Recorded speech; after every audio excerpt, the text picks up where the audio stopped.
Hello, everyone, and welcome to the Project Based CSS course. You may have been around for my HTML class before, and if not, I would recommend you know HTML before starting this course. This course is focused on learning CSS through hands-on projects. And you might be wondering, why make it project-based? Because it will give you a strong foundation. You might seem confused at first about all the different terminology of CSS, but as you progress through the course, you'll find that confusion become clearer as you start to see patterns. These patterns are actually what make the foundation of being a solid front-end developer. And this foundation will give you the ability to recognize design patterns and bring designs to life. And that's going to be the main focus of this course, is how do you take existing designs, web designs, and practice bringing them onto a web page, painting them onto a web page. And this level of practice, although it might seem very fast-paced at first, will eventually get you into the habit of recognizing patterns that will perfect your ability to take designs and bring them out into a web page that users can interact with. So before we move forward, there's a couple of key things that I just said that I want to clarify on, which involves the difference between web design and web development.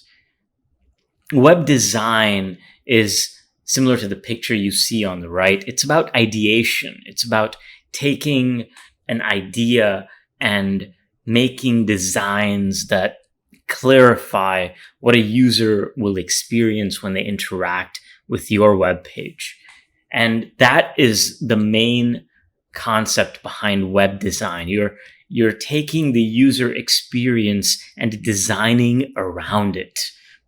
Web development, on the other hand, is about taking that existing design and bringing it to life.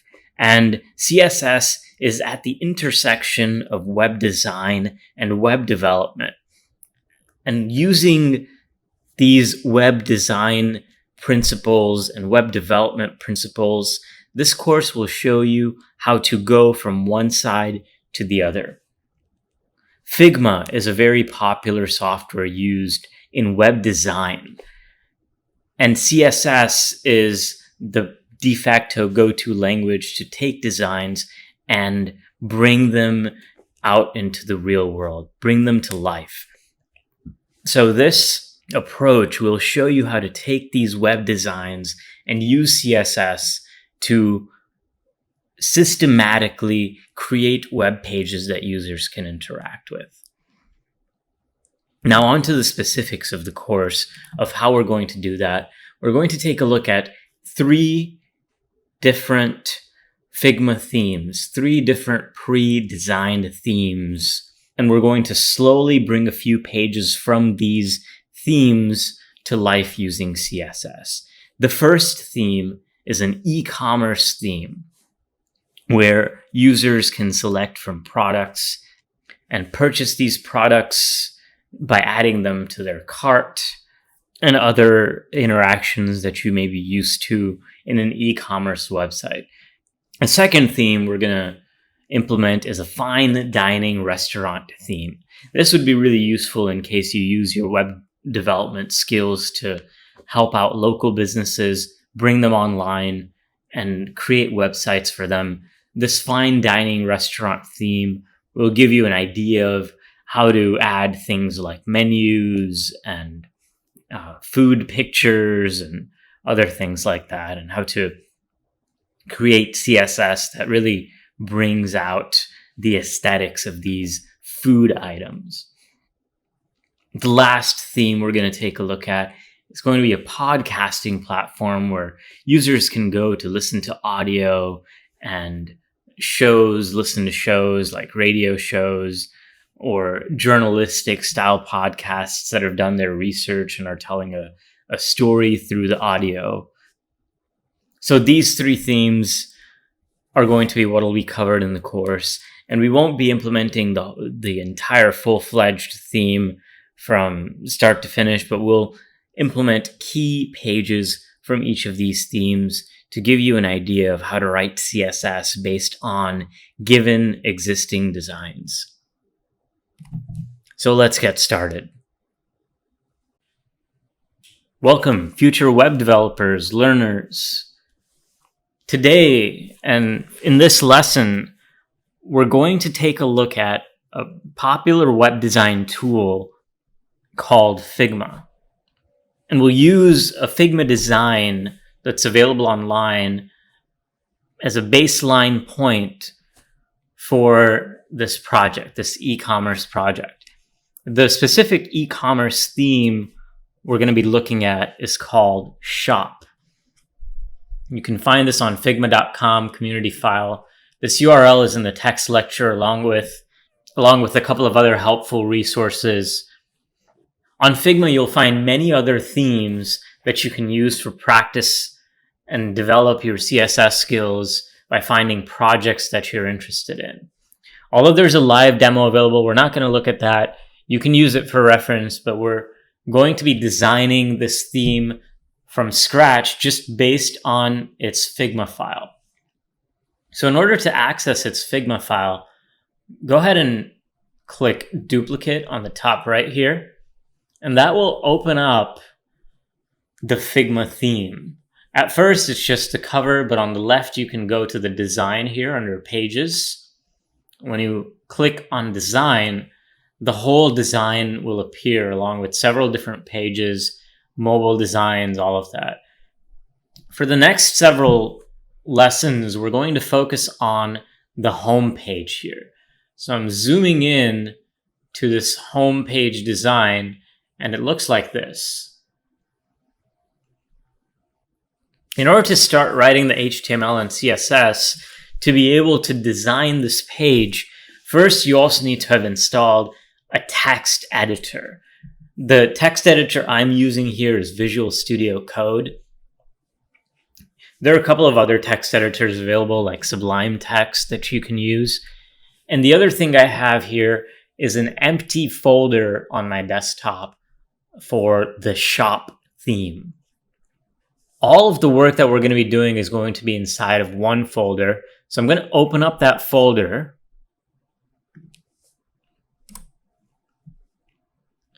And then in that folder, I'm going to create two files. First one for the HTML, and the second one for the CSS. I'm going to expand this to its own screen so that it's a little bit easier to work with. You can also drag the CSS file to the side so that you can look at both the HTML file and the CSS file together. The great thing about Visual Studio Code is some of the shortcuts it includes for getting started quickly with web development, which includes this HTML5 emit abbreviation.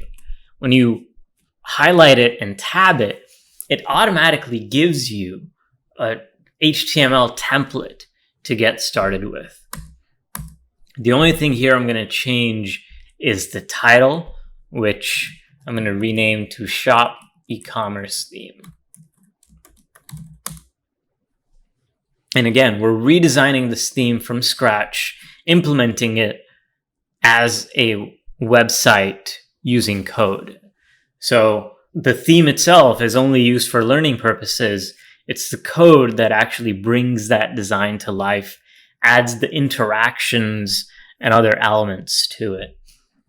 So in the body, when we're getting started with the header element, we need to add the header tag to show that we're focusing right now on just this navigation menu at the very, very top. And you should be familiar with enough HTML to know about the header tag and the HTML5 context that comes with it. Within the header, there's two distinct set of elements. The first set is just the logo, which is aligned to the left, has its own font, and style, and probably leads you back to the home page. The second set of elements is this navigation menu. And you can imagine this navigation menu, whenever you click on one of these elements, leads you to a particular page. And in fact, there's other pages where this navigation menu is highlighted and shown to take you to the shop page or the blog page or the Our Story page. That's the main purpose of this menu here, is to navigate. And you may remember from HTML5, there's a nav tag that's made specifically for pointing out navigation menus. So on the right, on the second element inside of the header, we're going to use the nav tag to enclose the navigation elements, and we'll just use a regular div to show this shop logo. So inside of this header, let's create a div for the shop logo, and we'll just say shop and then a nav for the navigation menu. And here's where we're going to start adding navigation elements.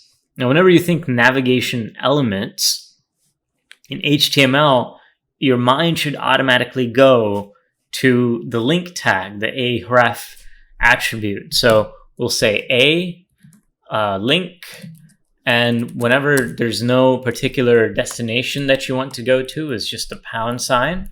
And instead, inside of the link, we'll write shop, blog, and Our Story. So first one is shop. I'll copy this.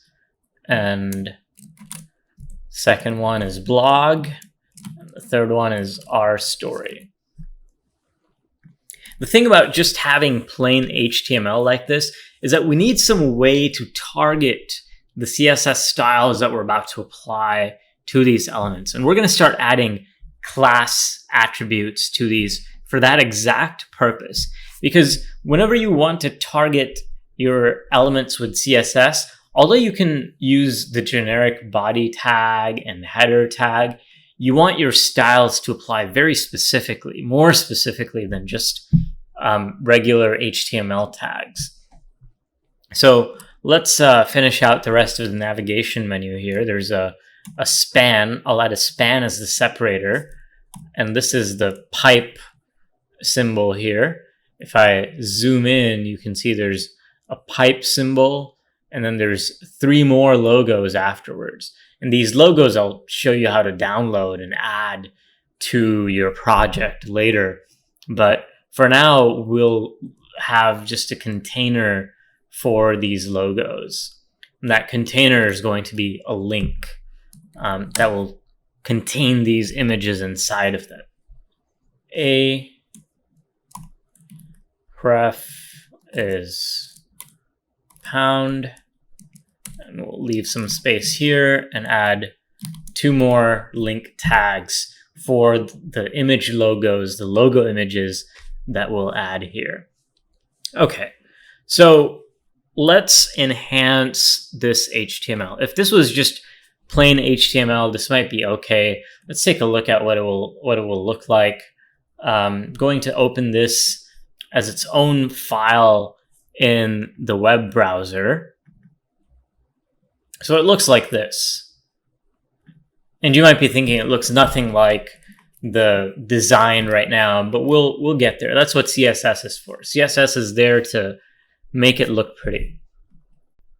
The very, very first thing that we can add here is some negative space, some blank space.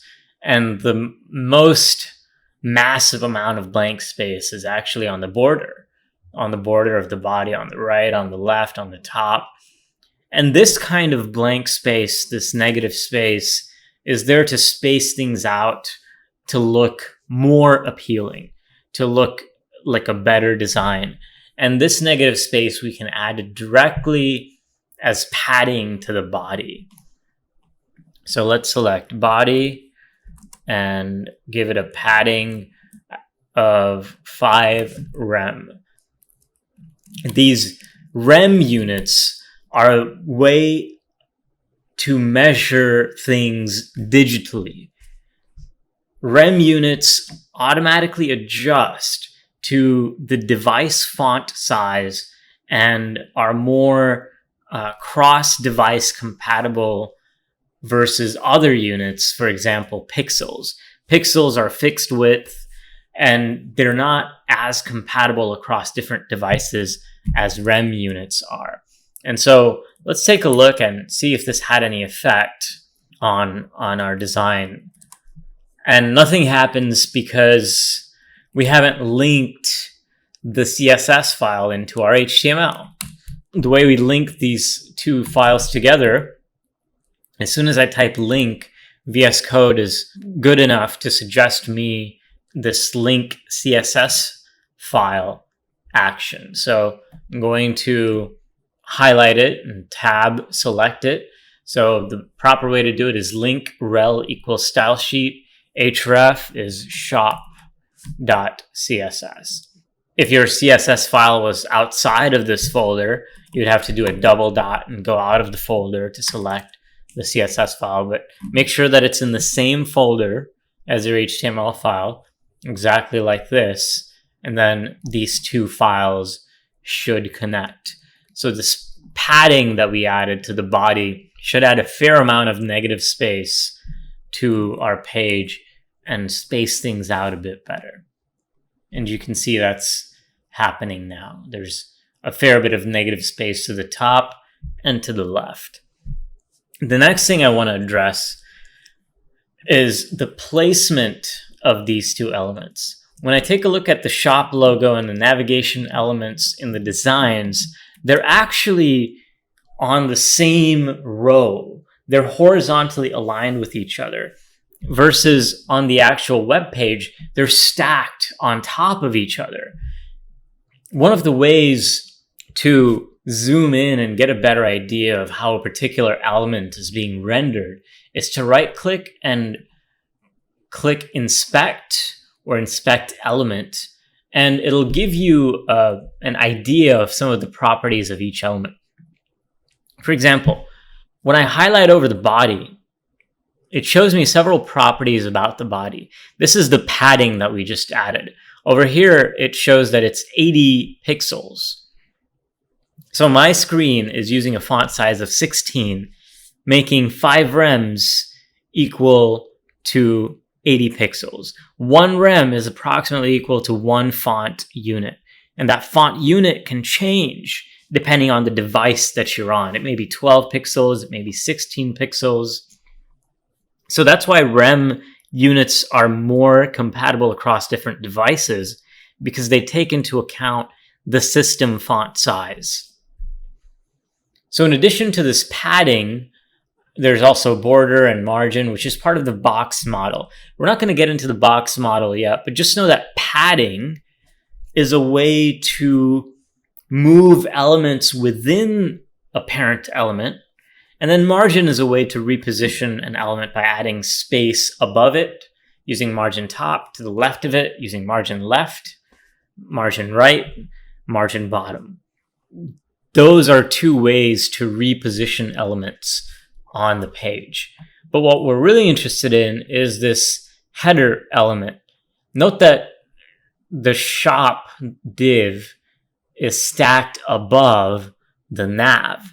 And this is common behavior by default, because a div and a nav are both block style elements. By block style elements, what it means is that they take up the full width of the page. They'll expand to fill the entire width of the page. But what we really want is for them to be positioned on the same row. So, one of the ways that we can make it happen is by selecting the header element, the parent of both of these elements, right? The header is the parent of both the shop div and also the navigation element.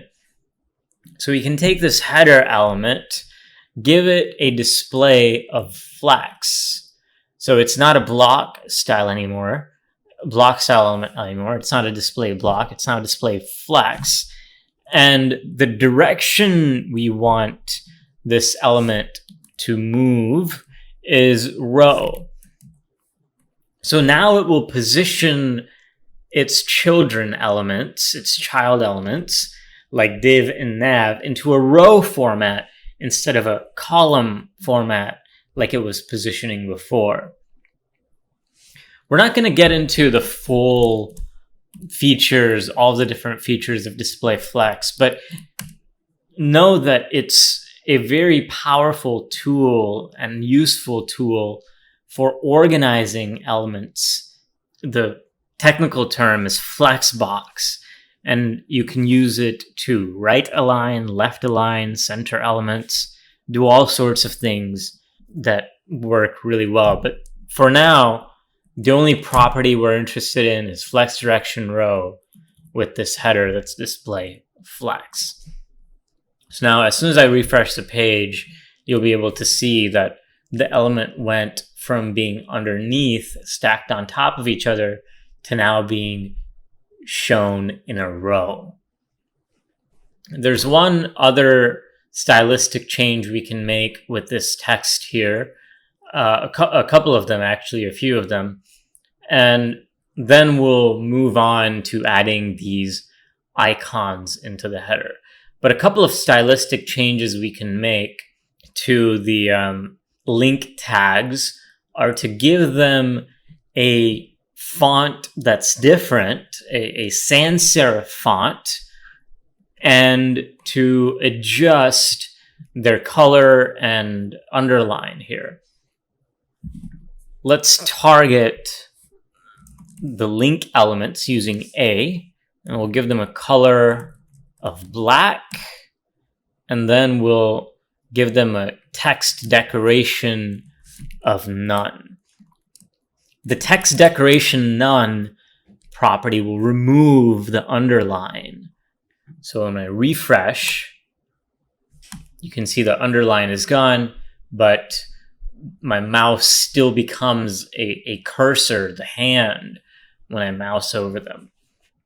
By default, link tags have a text decoration of underline, and so setting it to none removes the underline. Before we move on, we need to give some class names to a lot of these elements that we've created before. For example, this div needs to have a class name that shows its purpose. So I'll give it a class of logo so that we can later on target this div. And similarly, I'll give the nav element a class of navigation. Each of these A tags, the first 3 A tags, I'll give each of them a class of link.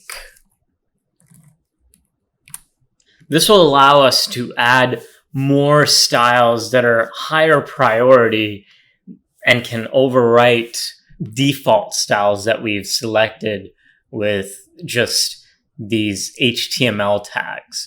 So when I mouse over it, VS Code is smart enough to understand the selector specificity property.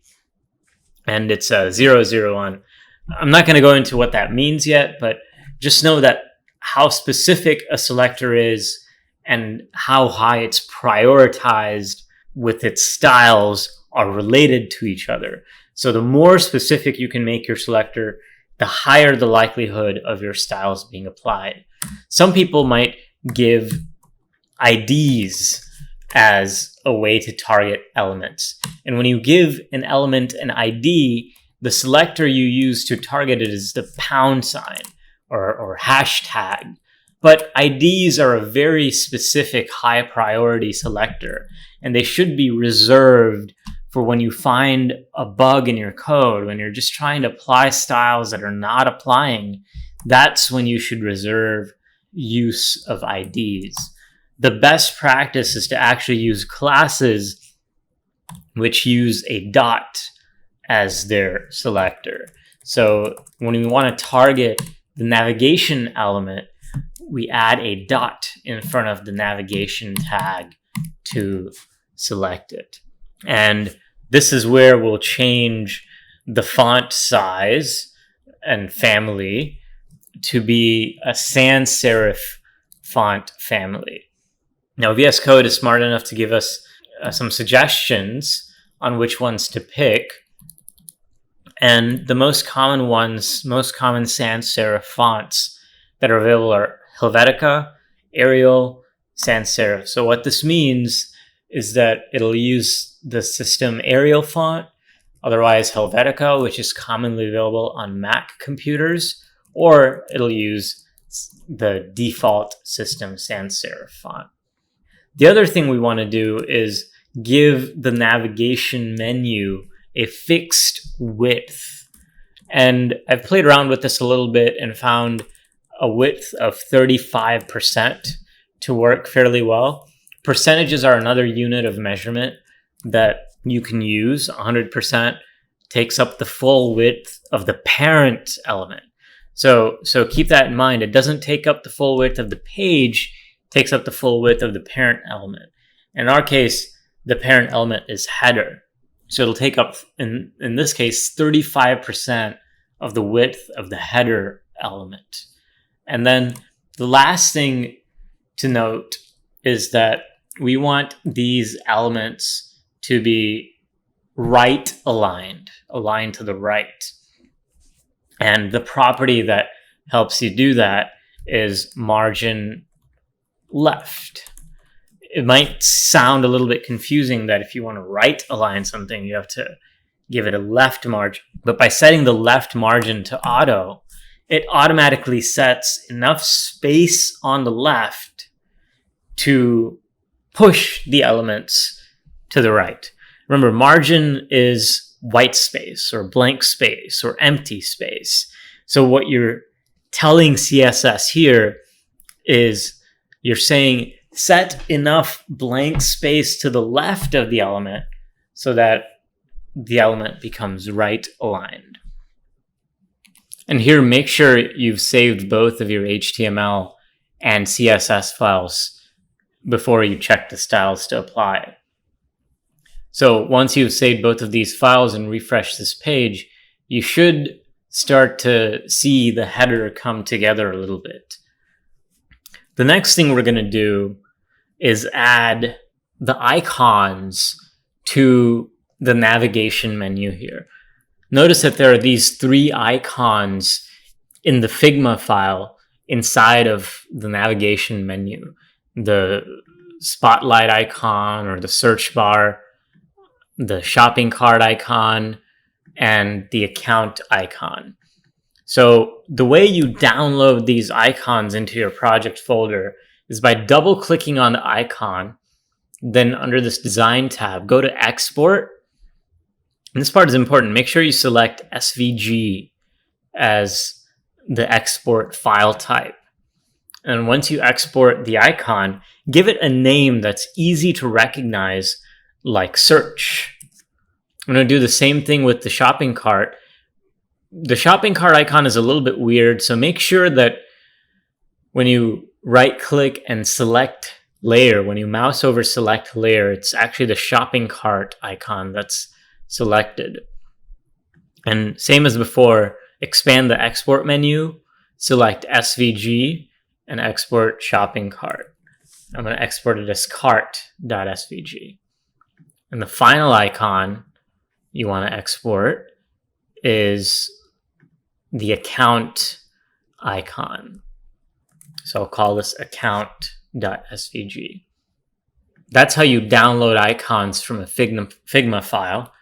And in order to include these icons inside of your HTML file, you'll want to use the image tag here. So image source is search.svg. Alt text is for screen readers to help users who have accessibility needs. So give it a descriptive alt text of search icon. Similar to this image here, let's add another image tag.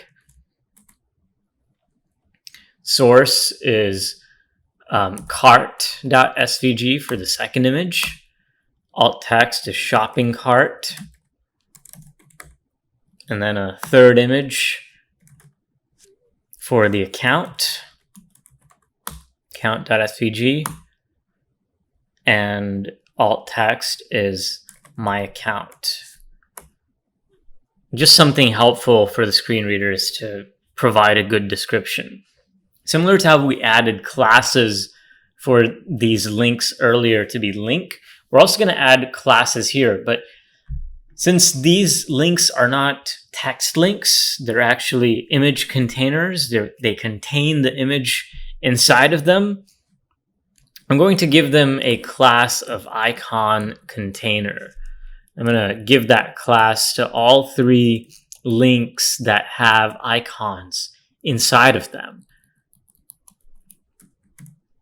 So now we have a class for text links that is separate from the class for the icon container, even though they're both A tags. So that's why classes are helpful. It helps you separate similar elements with different classes to give different styles to one category of elements compared to another category of elements.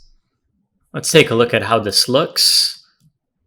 So now you can see there are three images, and whenever I mouse over any of these three icon images, it still shows the pointer, the hand, and changes the URL to have a pound sign at the end.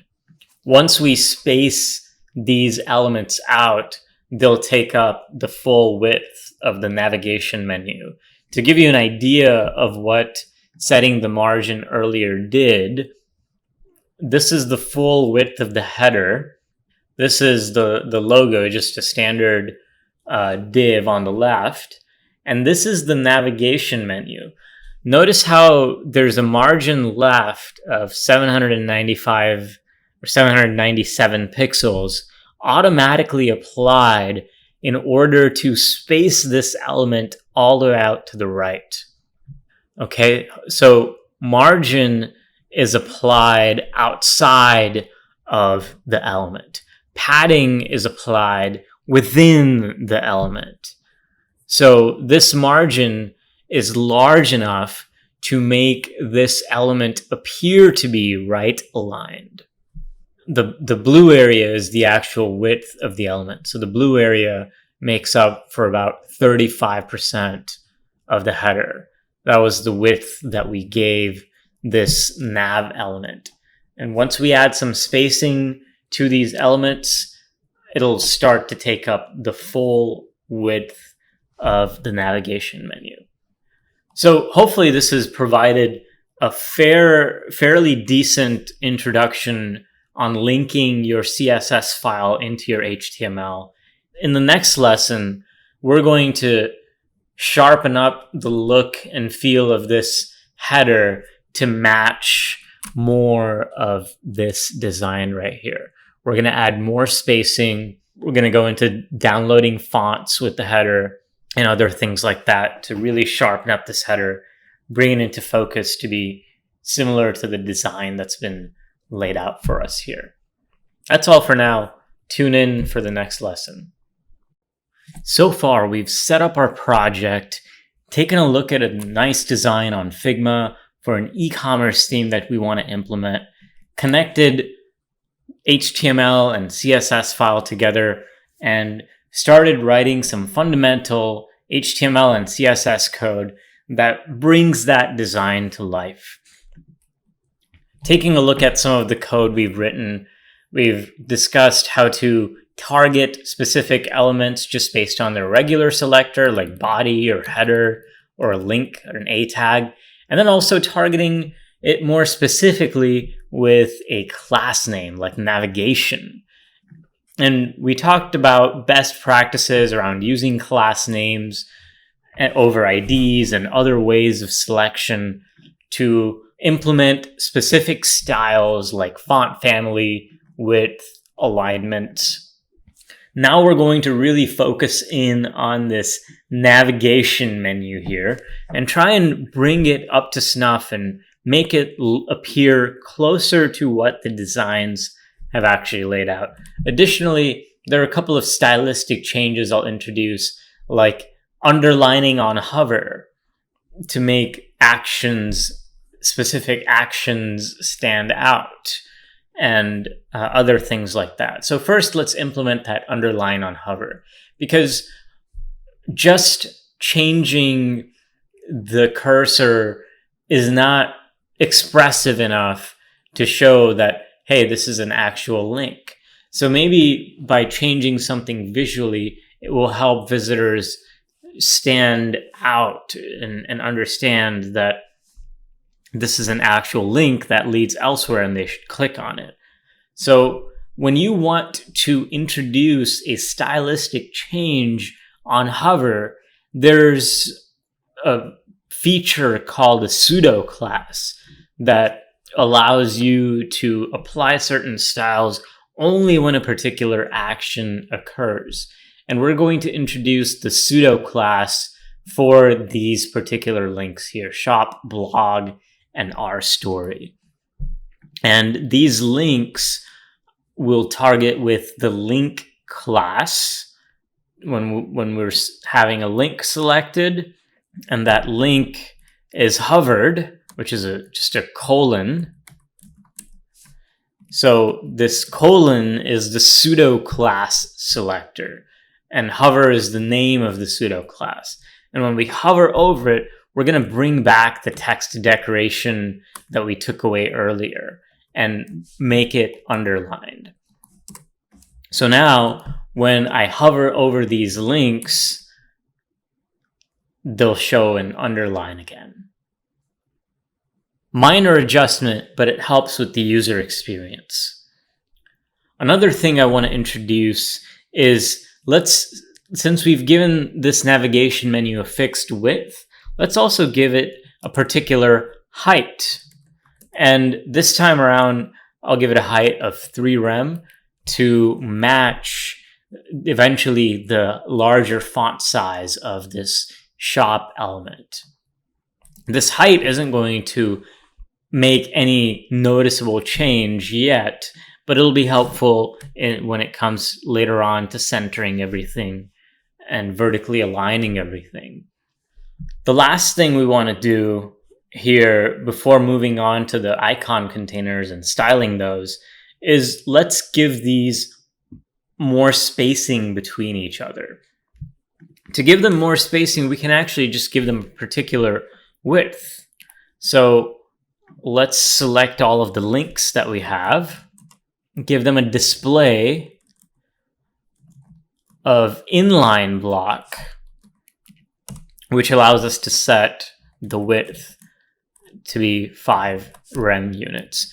The reason I had to give it a display of inline block before giving it a width is that A tags by default only take up as much width as the text that is inside of them. So let me show you what I mean. When I have both the width and the display to be inline block, they take up extra width. But when I remove the inline block, they'll ignore the width property, because A tags and span tags are not block level elements, unlike divs and navs and other variations of div. So all of these are what are called inline elements. And this is an HTML feature that I've covered in the HTML course. If you want a refresher, that course will have it on some of the fundamentals of HTML. But this display property of inline block allows the width of these A tags to be adjusted. So once we've given these a fixed width, they're still a little bit left aligned. So what we'll do is, another way to target all of these elements, not just link elements, but all elements within this navigation menu, is to give a particular style to the parent element. And that's where the name for CSS of cascading style sheets comes from, is many times these styles that are applied to the parent element are inherited down through the children. So in the navigation menu, I'm going to give a text align style of center. So these elements will now be center aligned, and it will look better and more spaced out in a more appealing way. Okay, so now we have to take care of everything on the right here.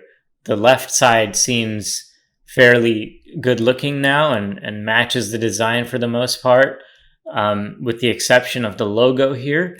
And now let's focus on this separator and these three icons. So first, let's give a class of separator to this little pipe icon that we have.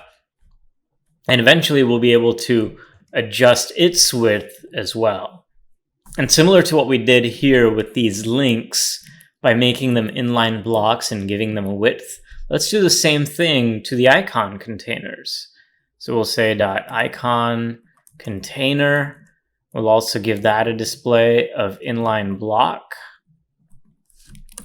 And once we've given it a display of inline block, that allows us to adjust the width.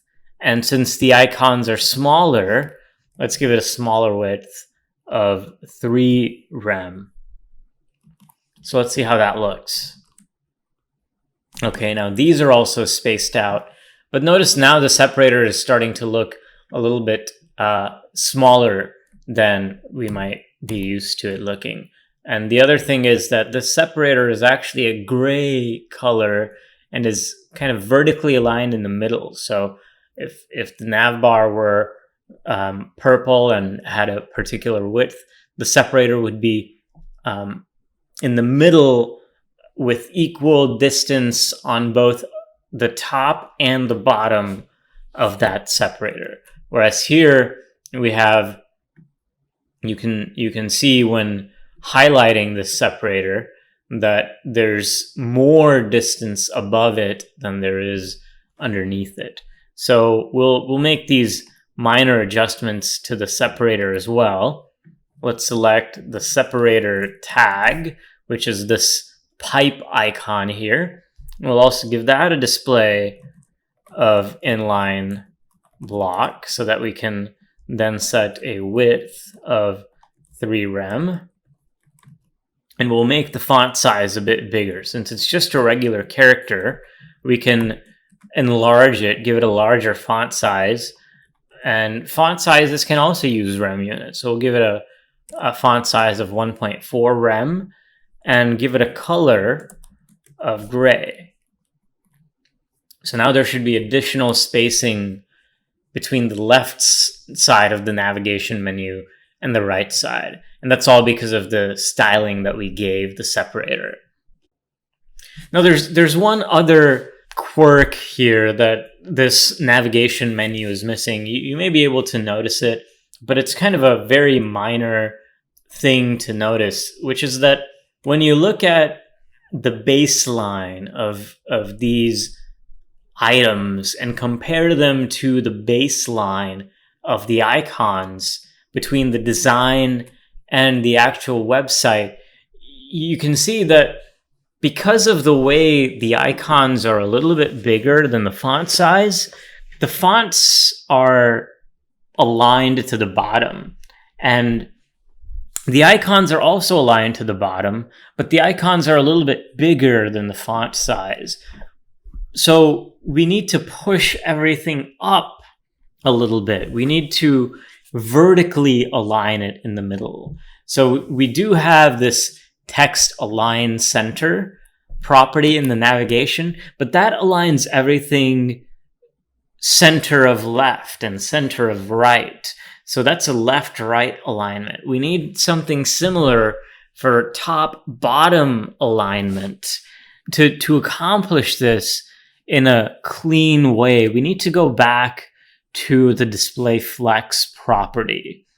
And the display flex property allows us to use another property that centers everything. So first, let's add the display flex for navigation. And again, everything is a row here, right? Everything is organized into a row of items. So we'll have to say flex direction row. And the property that this now allows us to use, this display flex, now unlocks a property for align items. And this means that all of the items that are child elements of the navigation menu here, which includes all of the A tags and the icons and all of these items, can be aligned vertically in the center. So what this will do is, notice it's a very subtle difference that you might barely even notice if you're not paying attention. But when I refresh this page, it'll align everything to the middle here. Did you notice that? What this just happened is that everything became center aligned, both horizontally and vertically. And now the baseline is no longer just shifted at the bottom. Even the text moved up a little bit. So that's how Flexbox allows you to align items vertically to the center. And if I were to change the height now, you'll notice a difference. Earlier I said the height I changed and you wouldn't have noticed a difference, but now you would notice a difference if I change the height to, for example, 2 rem. It'll move things up because the container has become shorter for these items. So the center of that container has also shifted. So anytime you want to vertically center some items, the easiest way to do it is with Flexbox align items center. Now the display flex property will align the items sometimes horizontally, sometimes vertically. It's a little bit complicated, but for the most part, the rule of thumb is to only use Flexbox when you need everything arranged as a row. And when everything is arranged as a row, you can use the line item center to align everything to the middle. So we've added quite a few styles here. And there's just one other thing related to the logo, and then the navigation menu will be completely wrapped up. So the main thing we need to do with the logo is to actually pick an appropriate font for this logo. And you can tell that the logo is really just using a special font, because when I double click it, the content is just regular text. So if the content is just regular text, it's the selection colors that are different and the font that is specific to the logo. And the font here is Alerta Stencil. So it turns out that this font is actually available for free on Google. So let's look up Alerta Stencil on Google, and it shows up under Google Fonts. So we'll download this font family inside of the folder where we have everything, and we'll call it Alerta Stencil, save. And once you unzip the font, you should have a folder called Alerta Stencil with a .ttf font inside of it. So the way we download this font into our web project is with the @fontface declaration. So @fontface will declare a new font that doesn't exist yet, that may not be installed on your computer. So for web projects, you can use the @fontface declaration with font family. We'll just call it Alerta Stencil, all one word, A and S capitalized, and the URL is local. It's a local file, so we'll use // Alerta stencil, the folder name, and then the name of the file, which is alerta stencil regular.ttf. So this URL has to be exact, and it has to match the path, relative path from your CSS file to the TTF file of the font. And once you have this set up, you'll now be able to use the font family alerta stencil as a string in double quotes. So let's go to the logo, and we can check how big the logo is in the Figma file. When I double click the logo, regular, it's 35-point font. So that's 35 pixels. Now I can select the logo, the .logo class. And when I select the .logo, I can now specify font family alerta stencil. Remember the semicolon at the end of each declaration.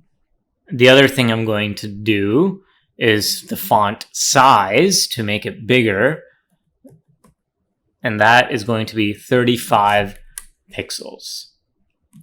So let's see how this looks. And it looks pretty good. The main difference is that the first letter, the S, has a different color. It's almost a tan coffee type of color. So we can actually do that. We do need to adjust the HTML a little bit to be able to do that. So let's adjust the HTML. We're going to separate inside of div logo. We're going to separate out the S into its own span. Remember, because span is an inline width element, so it'll only take up as much width as the elements that are inside of it. That's why we're not using a paragraph tag, for example. So span, and we'll give it a class is equal to first letter. Anytime we want to target first letter from within the logo, you can have both a parent class and a child class. So since first letter is inside of logo, I can say .logo space .first letter. Now it'll target the first letter with a greater amount of specificity. So it'll be more specific. And the color you can also check and copy from Figma. So the color of the S is shown here. If you press the link, it'll show the color. Its hex value is A18, A68.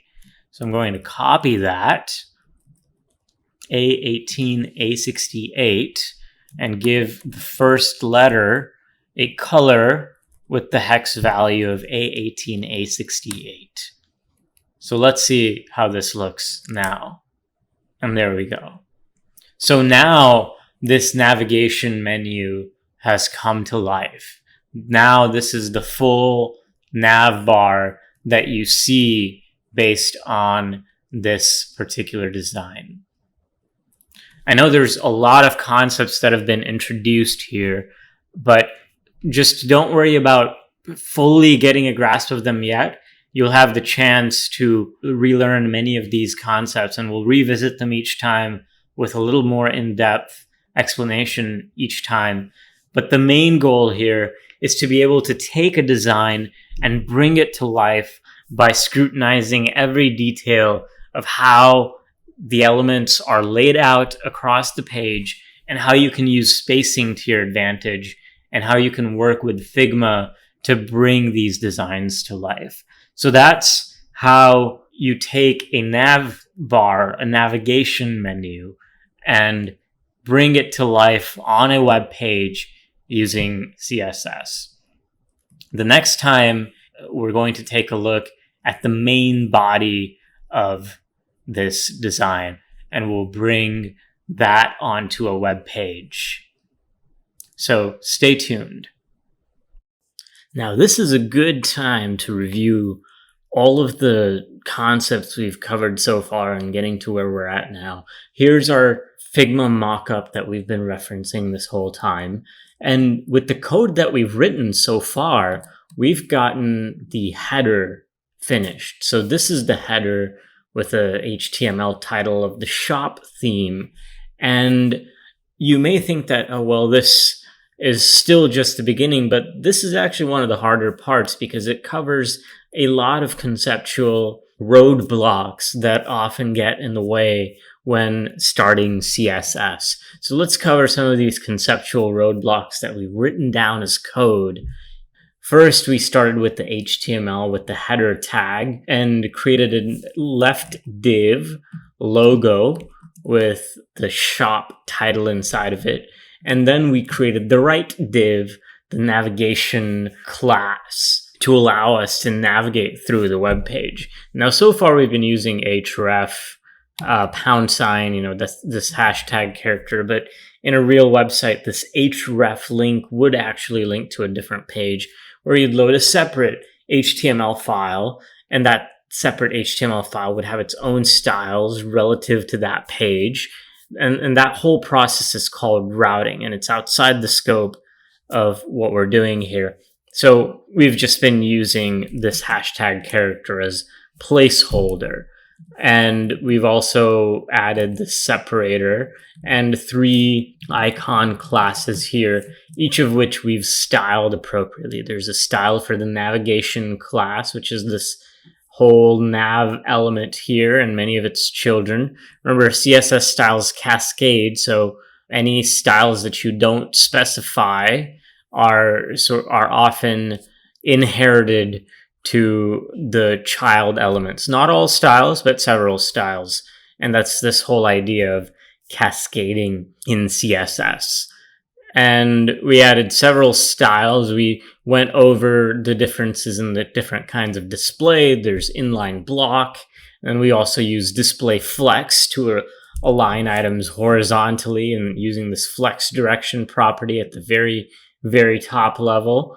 And there's a whole lot of depth we can go into here with display flex, but we're not going to just yet. And what we're going to focus on now is the rest of the page that we're going to get into, which includes this hero image here. This is the hero image that really brings out the flavor of the page. And you may think we'll have to make this whole carousel thing and all of that and this view product button, but no, this is all just one image, and this is how the design is giving it to us. And so this is what we'll follow. We're going to take this image, make sure to double click it, go to export, and click on export image 1. And we're going to call this the hero image, hero.png. Add that to the project. This should add and make that hero image appear on the left bar that you have, this file explorer in VS Code, Visual Studio Code. And we're going to reference this hero image when we add it. Let's go ahead and create a container for that hero image, and then we'll add the image inside of that container.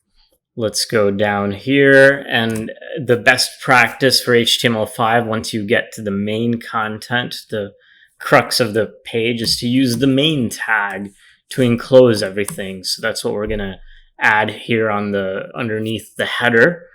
Inside of the main tag, as I mentioned, we'll add a div with the class equal to hero-container. And this class is what we'll use to enclose the image. And this image is a self-closing tag. We'll say width is equal to 100%, so it'll take up the full width of the container, just like the image is doing here. Remember, 100% doesn't mean end to end. It means 100% of the parent element's width. And the parent element in this case is this div, which takes up the full width of the main content. But remember, we've added a padding on all sides of 5 rem to the body. So it won't take up the full width of the body. It'll take up the full width of the main padded container. So keep that in mind. It won't take up full width end to end of the entire page, but rather 100% of the parent div. And the source of this image, where we're getting it from, is in the same folder. So we'll just say hero.png. And then it's always good practice to add alt text for screen readers and other accessibility devices. So the alt text we're going to add is going to be a description of the image. And the description, you can say something along the lines of lady wearing an earring, looking left profile view. So that's the image tag. You can separate these out for readability, one on each line, and have the image tag be self-closing at the end.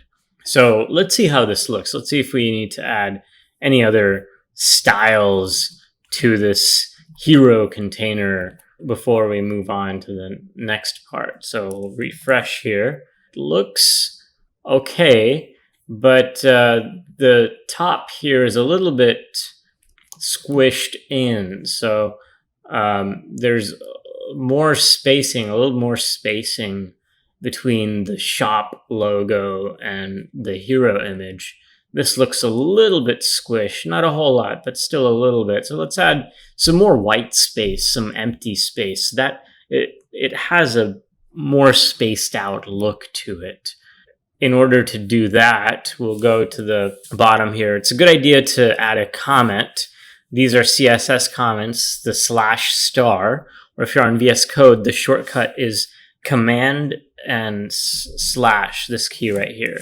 So if you press Command and / key after holding down the Command or Control key, you'll automatically create this comment in CSS. And within the comment, let's say main body styles, so that now we've separated the header styles. Let's call these header and general styles.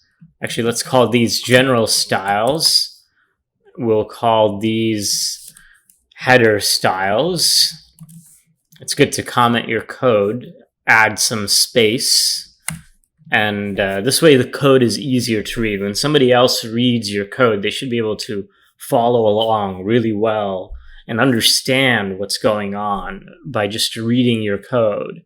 So in the main body, we're going to target the hero container, -container, and our main goal here was to add a little bit of space, white space. You could add margin. I'm going to go with just padding here, padding top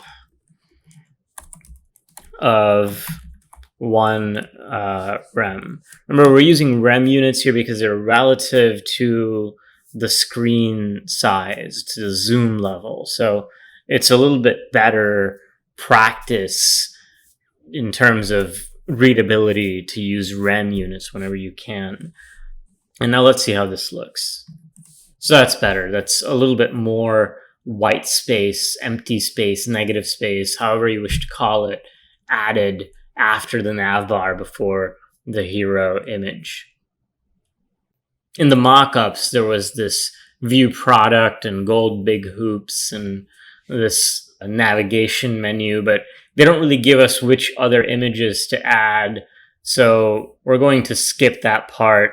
It's actually a little bit tricky to add a button on top of this image. What you would have to do is, rather than using an image tag, you'd have to set the background image of the div to be this image in your CSS and then have a button on top of it. So it's a little bit tricky, and we're just going to add this hero image as a welcome image instead of having a whole carousel, is the technical term for this flow, where you have several images. They might be rotating in between each other, one image to the next image to the next image.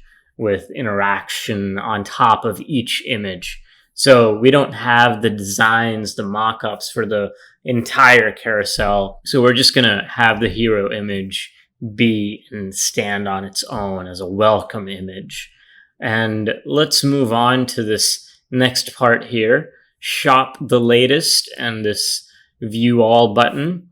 So let's add a break tag after this div, and we'll create a heading, h2 of shop the latest. Let's see how that looks. Looks like the font is off, so we'll add sans serif as the font here. And there may be times when we use paragraphs as well later on down the line. Let's see what the mockups say. Yeah, there may be instances where we use paragraphs for the label here, paragraph tags, and for the pricing. So we're actually going to target two elements, paragraph tags and header tags. The way you do that is with a comma. So we're going to target paragraph tags, comma, header tag. And we'll say for the font family, we just want to change the font family. And VS Code is kind enough to provide some suggestions. Arial, Helvetica, sans serif. That's the most common way to declare the font to be sans serif. This should update the styles. And let's check to see that it did. That seemed to work. Let's compare this to the mockups now. And it looks like our font is too bold, right? This shop the latest here is not as bold as the shop the latest title here. And that's a pretty good practice for headings, to not have the headings be too bold. So what we'll do to adjust that is called the font weight property. Font weight allows you to set the weight to bold, bolder, lighter, normal. So we'll just set it to normal. And this will adjust the font weight back to normal instead of heavy, bold, black color. So the next thing we have to do here, right after shop the latest, is on the same row as shop the latest, we have view all. And we're not going to use Flexbox or anything to style this. And it's assumed to be a link. So we'll just add a link tag here. And we'll say view all. Yes, it's capitalized. The A is capitalized. So we'll say view all. And as before, href, the pound sign. And in order to target this style, we're going to give it the class of right. Now we're going to move on to the CSS. Just to show you what this actually looks like. Right now, it's at the same level as the H2. Remember, we talked about style inheritance, styles being cascaded. So since the A tag is inside of the H2, the header tag, it's inheriting a lot of its default styles. And we want to change that with the right class. Say link with the class right is going to have the font weight normal. Actually, we don't necessarily need font weight normal. We'll say font size is going to be 1 rem. And the trick here is it's not text align right. That won't really do anything because link tags are by default display inline. So they'll only take up the width of the content within them. There's another property that allows you to move things to the right of the screen called float. So we're going to float this to the right. And this works because H2 takes up the full width of the page. It's a block level element. You can double check this using right click and inspect element. And finally, we need to change the color. In order to inspect the color, and just to show you that this works as you would expect, and just to show you how to check the color, you double click in Figma the text, and you'll see the fill should be here, fill A18, A86. That's the theme color. So you'll see that repeated over and over again. Color is A18, A86. It's the same as the color of the first letter up here. also have a hover effect when you hover over this, like we do for blog and shop and our story. Remember to add that, there's a hover pseudo class. You can do that as well. Or you can recognize that, hey, there's quite a few link tags here that have hover being a text decoration. So we can actually just add this as a default style to the a hover text decoration underline. So that should add the underline not only to all of these, but to this view all text as well. So that's how we move styles up the cascade. Okay, the next part we have here is 2 rows of products. So this part is going to be a little bit tricky, but bear with me here. We have 2 rows, which can be described as divs, and then we have some spacing, some padding in between the different elements here. So within each row, there's 3 items, 3 elements, and each item has a subtitle and a price. So there would be a class for row, the div, and there would be a class for the item, which would have the image, the title, or subtitle, and the price. So let's create 2 rows, and then we'll add 3 items, each with its own image. We'll download the image from Figma and add that into the project as we see fit. Here inside of the main, create div.row and div.row.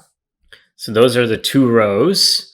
And then let's add 3 items. So div.item, and then add that twice, and then another 3 items in the second row.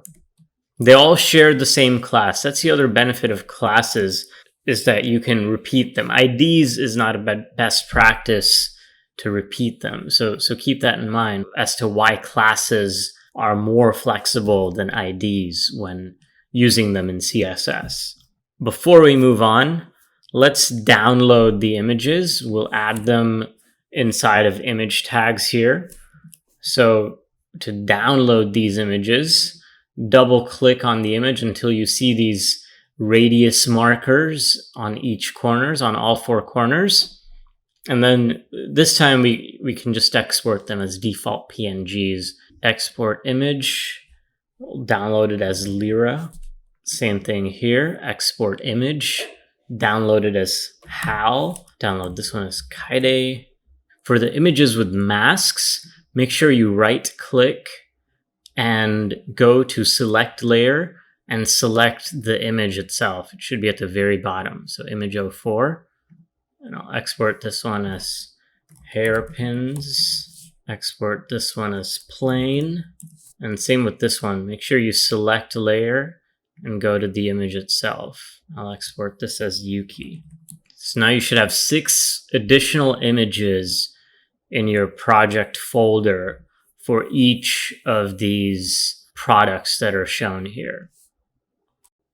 So now that we have the images downloaded, let's go ahead and link them into these divs here. So we'll add the image source is, the first ones are Lira. So Lira.png, alt text of loop earrings, and underneath it we'll add a subtitle, paragraph Lira earrings, just like the mockup says. And then we'll add a price. We'll give that a class because it has a different color. So P and class equals price of 20.00. Okay, so it should look something like this. You can copy and paste this inside the next div so that you have a template. Make sure you're changing the name of each of these properties. and the values of each of these properties. So the next earring is hal. We have a file of hal.png, and hal is also earrings. So, but they're chain-like earrings, so we'll call them chain earrings. And then their name is just hal earrings, and their price is $25. Same thing with the third div. We're just adding the HTML here, so it's not going to look pretty. The third item is kaide, the hairpins. So kaide.png, alt text, 3 kaide hairpins. The paragraph, the subtitle, is kaide hairpin set of 3. Hairpin set of 3. Each of these are capitalized. Pin set. And then the price is $30. Okay, so let's take a look at how this looks. And you can tell so far it's all vertically stacked. That's how it's laid out by default when you create a div. So we're going to fix that with some CSS very soon. But first, let's finish up the rest of the images here. So copying this template into the next item. This next item is just a hairpin set of 3. And for that, we used hairpins.png. So we'll say hairpins.png, alt text. It looks like there's actually 4 hairpins here. For alt text, we'll just say 4 hairpins, because there's already a set of 3 hairpins with kaide. Don't want to use the same description both times because the price is already the same. So here in the paragraph, we'll actually say hairpin set of 4. The next item is the plain necklace, followed by the Yuki hairpin set. So let's copy this template that we created here, update the source to be the plain.png, alt text of plain necklace, and the subtitle here is plain necklace. The price is $19. Now inside of the final item, we'll paste our template again, and this time the source is yuki.png, alt text of Yuki 3 hairpins. The subtitle here is Yuki hairpin set of 3. Yuki hairpin set of 3. And the price is $29. Okay, that might have seemed a little bit tedious, but sometimes there are tedious parts when creating CSS and HTML. So now that we got the HTML out of the way, let's go to the good stuff. Let's go to the CSS. First thing we got to do is arrange all of these in a row, because that's what the div class row is about. It has to be a row. So to do that, we're going to target the row class. And we've done this before. In fact, the class name has the style in it. That's the flex direction property. But in order to use flex direction, we have to use display flex. So the flex direction property only activates on display flex elements. The other thing to note with these is there's quite a bit of space in between the 2 rows, and the way you target and create that space is on the bottom, right? On the bottom of this first row, there's space, and then on the bottom of this row, there's space too. So we'll add a margin bottom of 3 rem. You can play around with this. I found 3 rem to work pretty well. So let's see what that does to the styles here. We're on the right track, but they're really squished together. So we need to add additional margin or padding, whatever that may be, to space these out. And to do that, we're going to target each individual item. So we have an item class attached on each of these pins and pieces of jewelry. So we'll target the item class and we'll say margin right 4rem. So let's see how that looks. It's okay, but notice what happens when you change the width here. It doesn't behave too well. The top is fine. The top of the nav bar is okay because we're using flex direction row and all of that.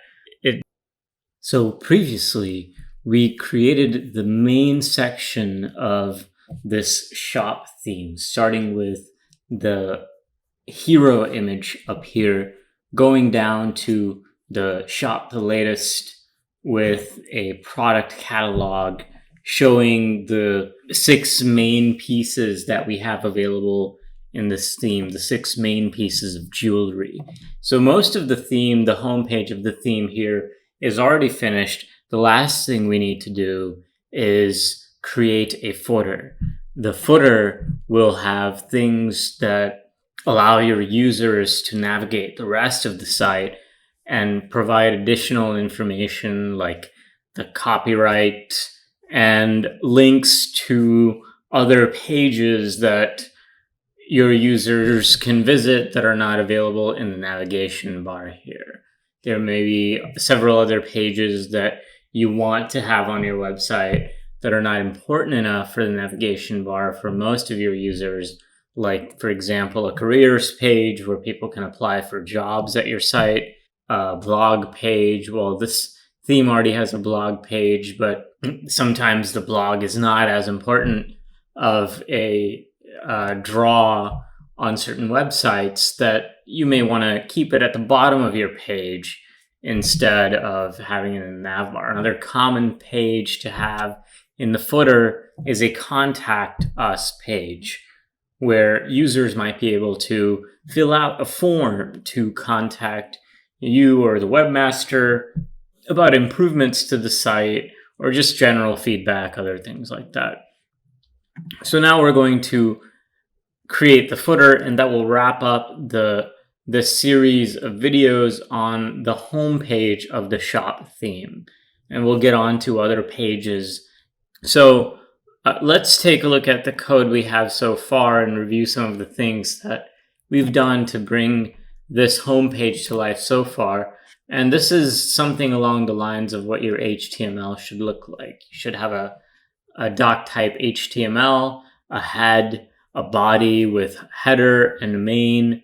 Those are the 2 main sections. And then your CSS should also be divided up into general styles, followed by header styles that are specific to classes in the header, like navigation, link, icon, container, separator, logo, and then the main body styles in the CSS that apply to the hero container, some paragraph and heading tags, classes like right, row, item, and price.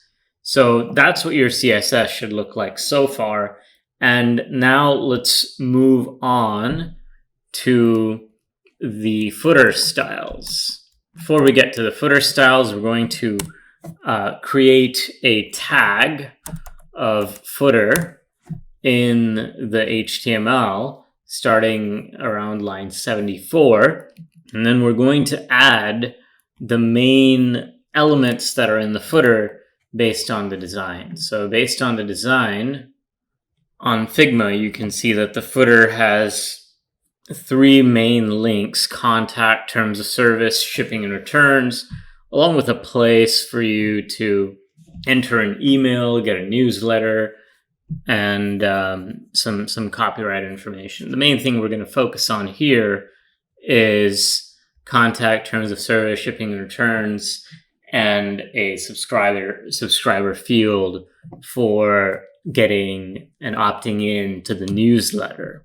So let's start writing the HTML for this. You can see there's 2 main sections here. On the left is the contact, terms of service, shipping and returns, and on the right is give an email, get the newsletter.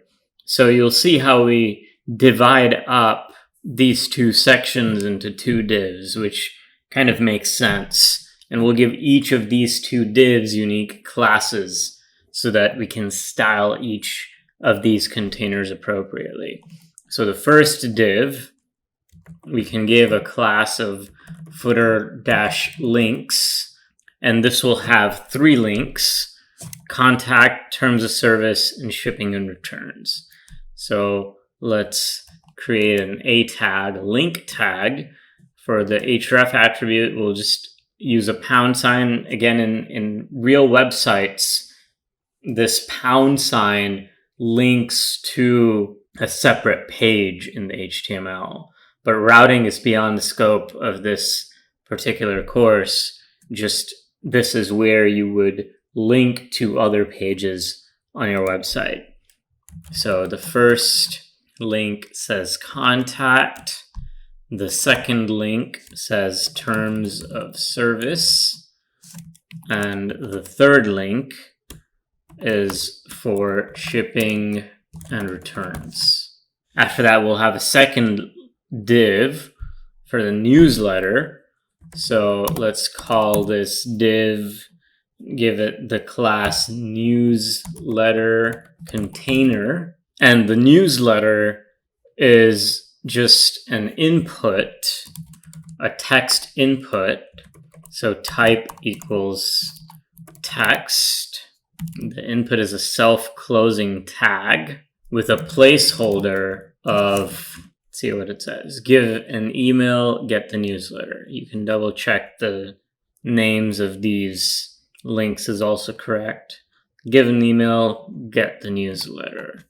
So placeholder text is give an email, get the newsletter.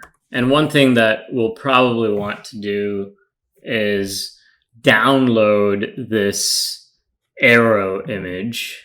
We'll export this icon, make sure SVG is selected. Let's call this image arrow. And this should show up in your file explorer on the left, arrow.svg. And we'll create a button right next to the input. I'll give it a type of submit, because remember from HTML that the proper way to design this would actually be, instead of a second div, something like a form element. And when you have a form element and a button of type submit inside of the form, it gives the added effect that when you type something in and press enter, it'll automatically detect that there's a button of type submit and press that button automatically when you press enter. But we don't have a backend connected that will accept emails to send newsletters to, but we still want to follow best practices of having a button of type submit.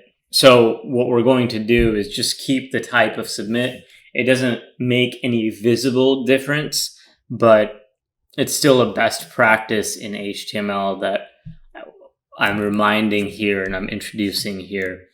And finally, we'll have an image with the source attribute of arrow.svg, the file we just added here.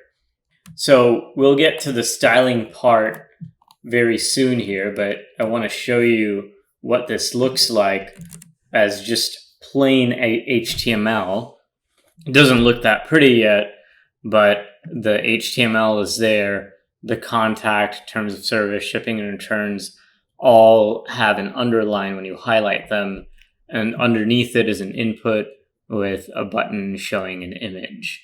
So the bare bones skeleton is there, but we need to add several styles to make it look nice and presentable based on the designs that are available here. So one other thing to make a note of is this wide bar, this wide gray bar that's over here right above this footer. And there's actually an HTML element that helps us add this wide bar fairly easily, which is the HR element. So we're going to just add an HR here, and then at least we'll have that wide gray bar to separate the end of the main content and the beginning of the footer.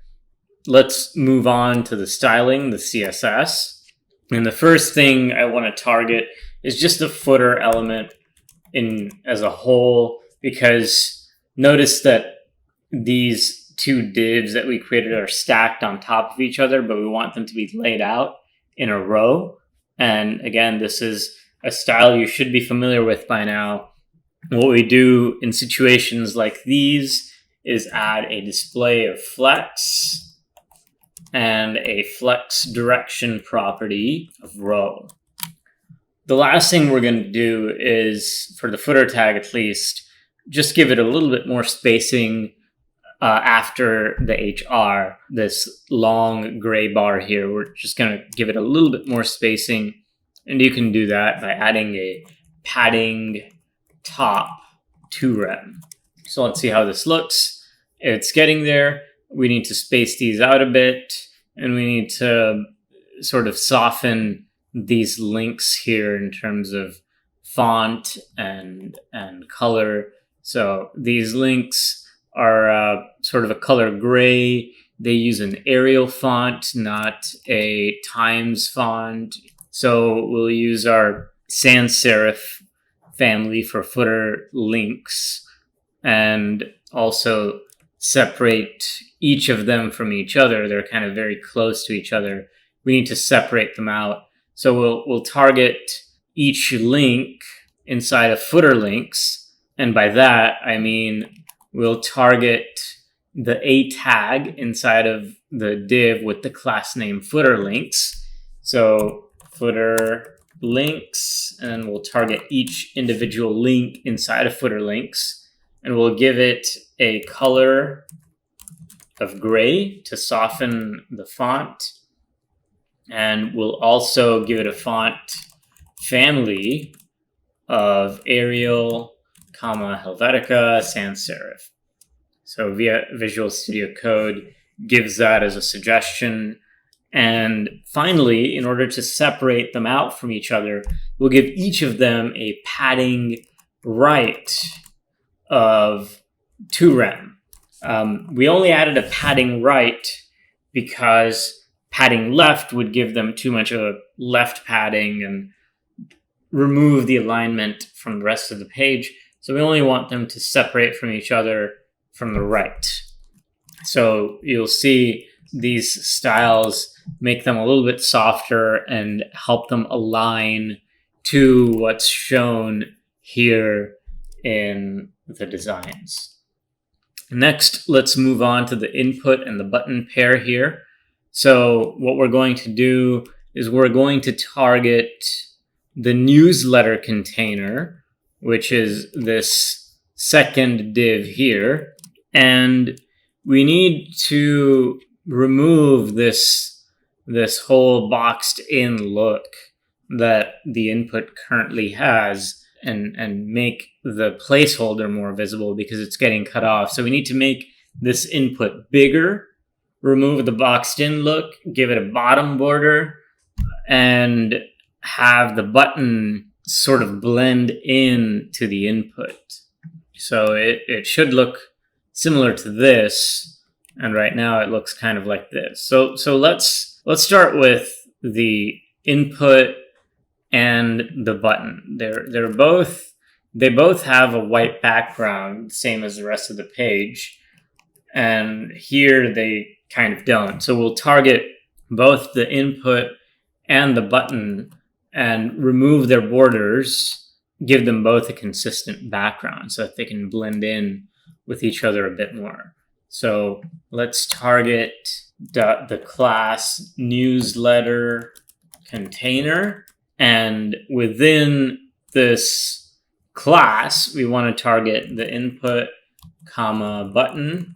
So both of these elements are being targeted inside of the newsletter container, and we'll give them a border of none and a background color of white. This will help them blend in with each other. The next thing we're going to do is we're going to make the text input a little bit bigger. So newsletter container, the class, and we're going to target the input of type equals text. This is sort of optional. It's a way to target the input more specifically. But since there's only one input inside of the newsletter container, it will target the text input. But this square brackets of type text is a way of targeting the input more specifically based on an arbitrary property, which is type. So it's just the type property is being selected and set equal to text. For example, if we had input type submit, it will be a button, but this particular style won't target that button. Input type submit and button type submit are the exact same in terms of the look, but this particular style makes the HTML interchangeable so that it won't target the button. And for this style that does not target the button, you want a width property of 300 pixels and a height of 2 rem. So about 2 font sizes high and 300 pixels wide. So let's see how this looks. So now the newsletter input is much larger and it has a button right after it. Now you might be wondering, well, how do you bring back the border that's over here and have it apply to both the input and the button? Well, the trick here is that we target the parent element of both of these elements, which is the newsletter container. So we'll target the newsletter container and give the newsletter container a border. So let's target the newsletter container and we'll give it a border bottom of 1 pixel, solid black. The other thing we need to do with the newsletter container is we need to align it to the right of the page. So in order to do that, we give it a margin left of auto. Margin left of auto means that it'll make the margin on its left, the white space, the empty space on the left of it, large enough until there's no more room to make it large enough. It hits the edge of its parent container, and that's as far as it can go. So that's margin left auto, and then we'll give it a width. This whole container will have a width of 28%. You can do 25%, you can do 30%. I've experimented with this. This is about the ideal width that I felt looked wide enough without getting too big. So let's see how this looks once we give these styles to the newsletter container. And it's very close. It's getting to where you want it to be. You can also add one last style here to make the button right aligned, which is the float right property. So let's select the button. You can add a class to the button. Since we didn't add the class in HTML earlier, I'm going to just target the button specifically, which is a child of the newsletter container. So button, again, I'll add the type equals submit for extra specificity, make the selector even more specific. I'm going to add a float right property. So adding this property to the button should have it float to the right and align it to the right of the page. Now the CSS makes the page look very close to the designs. It's right there with the way the page was designed. There's additional things we could add, like a copyright, these icons. I'll leave that to you as an enhancement to add for practice. But this is how you would structure the HTML and the CSS of a web page based on some Figma designs. So there's a lot of material we've covered, and this is just the beginning. We'll have more practice through a few more pages that we'll cover and over some different page designs in the next few lessons. So make sure to review the material here so far. There's a lot packed in here, but the more pages we make, the more you'll get used to this. So that's all for this section. We'll have more pages available in the next few videos. So stay tuned and keep practicing. Thanks for watching. Don't forget click the subscribe button and hit the bell icon. Like, comment and share. See you next time.